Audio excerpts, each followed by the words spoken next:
জলবায়ু পরিবর্তনের প্রভাব মোকাবেলায় সমন্বিত উদ্যোগ গ্রহণে বিশ্ব নেতৃবৃন্দের প্রতি ৬ দফা সুপারিশ তুলে ধরেছেন প্রধানমন্ত্রী শেখ হাসিনা। জানান, জলবায়ু পরিবর্তনের বিরূপ প্রভাবের শিকার বাংলাদেশ। বাস্তুচ্যুত মানুষের পুনর্বাসনের দায়িত্ব সব দেশকে ভাগ করে নেয়ার আহ্বানও জানান তিনি। যুদ্ধে ব্যয় না করে ক্ষতিগ্রস্ত দেশগুলোর পাশে দাঁড়াতে আন্তর্জাতিক মহলের প্রতি আহ্বান জানান শেখ হাসিনা। জয়দেব দাসের রিপোর্ট। ন্যাশনাল অ্যাডাপ্টেশন প্ল্যান ন্যাফ এক্সপো 2024-এর উদ্বোধনী অনুষ্ঠান উপলক্ষে রাজধানীর বঙ্গবন্ধু আন্তর্জাতিক সম্মেলন কেন্দ্রে এই আয়োজন। পরিবেশ, বন ও জলবায়ু পরিবর্তন বিষয়ক মন্ত্রণালয়ের উদ্যোগে আয়োজিত এই এক্সপোর উদ্বোধন করেন প্রধানমন্ত্রী শেখ হাসিনা।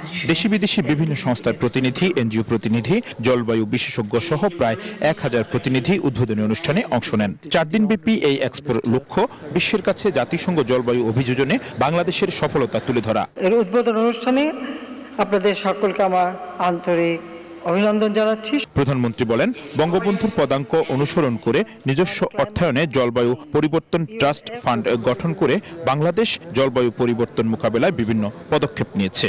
আমরা জলবায়ু পরিবর্তন জনিত সম্ভাব্য ক্ষতি হ্রাসে অভিযোজন ও প্রশমন উভয় ক্ষেত্রে উপযোগী কার্যক্রম গ্রহণ করে যাচ্ছি।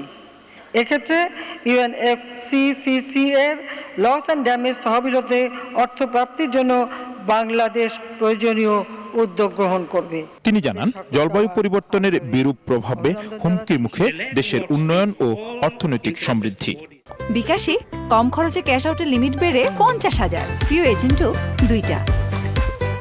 জলবায়ু পরিবর্তনের এর বিরূপ প্রভাব আমাদের সম্ভাব্য উন্নয়ন এবং অর্থনৈতিক সমৃদ্ধির জন্য হুমকি হিসেবে দেখা দিয়েছে। আমরা 11টি জলবায়ু ঝুঁকিযুক্ত এলাকাতে 8টি খাতে 113টি অগ্রাধিকারমূলক কার্যক্রম চিহ্নিত করেছি। আমাদের প্রায় 230 মিলিয়ন মার্কিন ডলারের প্রয়োজন। এজন্য সুনির্দিষ্ট তহবিল ও অতিরিক্ত আর্থিক সংস্থানের ব্যবস্থা গ্রহণে আমি ধনী দেশ ও আন্তর্জাতিক সম্প্রদায়ের প্রতি আহ্বান জানাচ্ছি।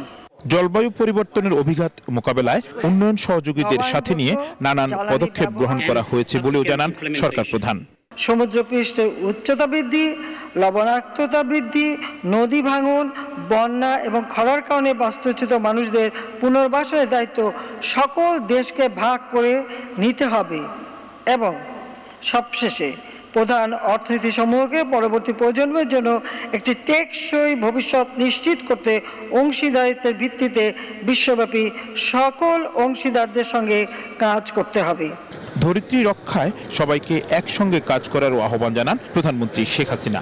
এই যুদ্ধে অস্ত্র এবং অর্থ ব্যয় না করে সে টাকাগুলি এই জলবায়ু পরিবর্তনে যদি ব্যয় করা হতো তো বিশ্বটা রক্ষা পেত।